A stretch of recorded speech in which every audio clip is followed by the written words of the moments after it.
right? And another thing which is kind of to be said about this is that the introduction of Islam to both Kerala and also Sri Lanka was, very peaceful, and it predates, the first expeditions into India from like the first kind of Islamic expedition into India was led by Muhammad bin Qasim, right? And then if we talk about Mughals, right, all of this stuff is like 900 years after the arrival of Islam to Kerala and Tamil, right? Kerala and Tamil Nadu, it actually happened at the time of the Prophet, right? And it came through trade because there was pre-existing trade routes between Malabar coastline and the Gulf. There's also pre-existing trade routes between Malabar coastline and the Levant, which is how Christianity arrived to South India. And that's also a very interesting thing, early church history of India. But because of the fact that there has been a peaceful origin of Islam, there's been really long-lasting good relations, right? Now, if we talk about, I'm going back to that family, right? There's essentially a ceremony to like someone who passes when someone gets anointed as like a priest, basically, someone has to be there and kind of ceremonially lay that person and everything. And the people who do this now, it's a Muslim family. Oh, wow. Right? For a temple. Yeah, for a temple, right? Another thing that's interesting, there's a lot of instances like this in Kerala, right?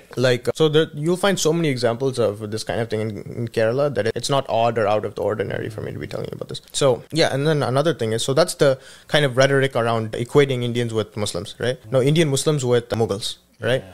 And then even in the context of North India, right? People who are there before all of this political hijacking understood that you have to contextualize things within class and caste and all of these things, because there was a North Indian aristocratic Muslim class, right, who benefited from the British Raj. But they did not represent the vast majority of Muslim people, right? They really did not. And there were a lot of... so if you look at All India Muslim League, right, there was also kind of an opposing group. All India Muslim League said, one you kind of rhetoric. And there are people who really understand that a lot of these things are contextualized by caste and class, right? And that North Indian aristocratic Muslims, right, that is problematic in the context of class and caste, right? And that it was an appeal to whatever existing power structures. And then you'll see the same thing in other places where you had kind of like feudal lords who are like Brahmins, right? You have these same issues in a lot of different places, but people are unable to acknowledge things within what they've kind of defined as their community, what their in-group is, right? So people's in-group used to be more inclusive because they saw the realities of things, right? Now I can go on TV and tell you that, I can put all of these different things, and I can say, Christians are rice bag converts, and I can go and I can say everything I want, and then someone on the other end of the screen is going to get riled up and be like, you know what I mean? That's the way you can do it, because people don't see the problems aren't in front of them. They're not in front of their face, right? There's a question that I want to tie back to, right? Yeah, sure. To what you talked about, TikTok, right? So this feeling, I mean, we are seeing more of it now, or has it actually become more intense now, right? Well, I mean, the political climate of India is definitely more intense than it was 50 years ago, right? And that's just because you have a country which is newly out of some sort of repressive rule, right? Then everyone's because we just got rid of the out group. But now it's like, okay, well, then we need to create a new one, right?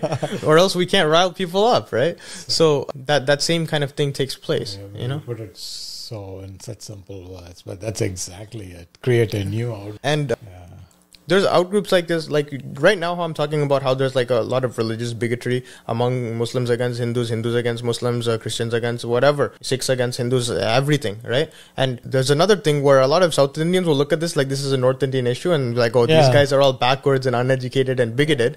But here's the thing, but we don't have a historical pretext for that, right? Because St. Thomas Marthoma, right?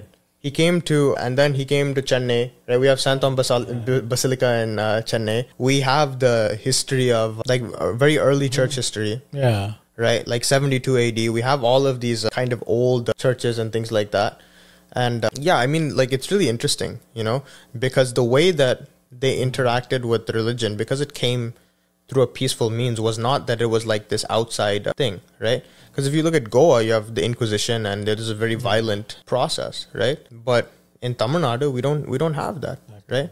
And there's also not a cultural divide between a Tamil Hindu person, and if you go to Kerala, there's not a cultural divide between a Malayali Orthodox or Catholic or person and a Hindu person, because this is a part of the cultural milieu for, over a millennia, right? Because India had a Christian presence 300 years before Christianity ever set foot in Europe, right? Yeah. And this is part of the history of, South India, right? Totally.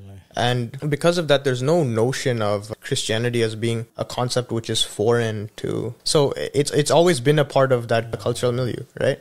And the same goes for Islam, right? Because it's been there for over a millennia, right? And the presence has been, a peaceful presence, right? And the introduction has been a peaceful introduction. Actually, what's interesting, both Islam entered India through Malabar coastline and the city of specifically. Very interesting.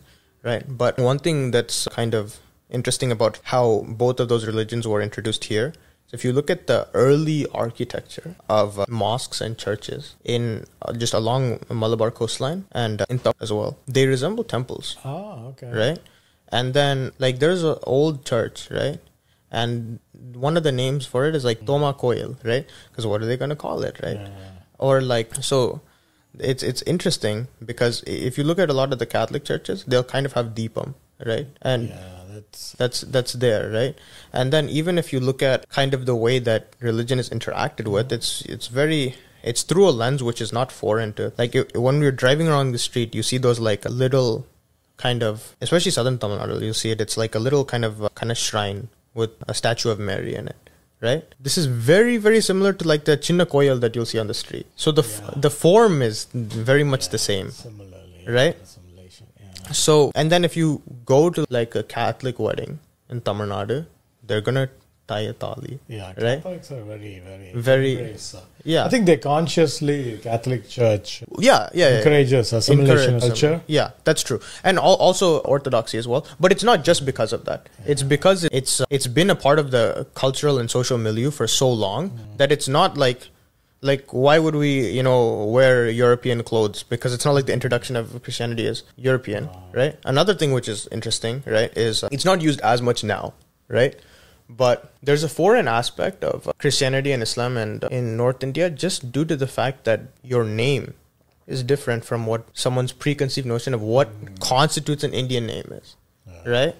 But in Kerala and Tamil Nadu, this has not been the case for a very long time because George, Varghese, right? So many names, right? I'm trying to think of other examples. There's a lot, but Toma is Thomas, right? Or there's a lot of examples of this, right? And I think because of the fact that it's not a foreign language, it's become a part of Indian languages. It came from this root, which was the Syriac root, and then it became part of Dravidian languages. Okay. If you look at kind of Syriac and Aramaic, and even the way that Arabic-speaking Christians say Jesus, it's Yesu. Yes, yeah. And then Tamil we say Yesu, right? And then Arabic they say Yakub, we say Yokabu, right? It's actually Yeah, and then there's some Portuguese influence as well with Malayalam hymns.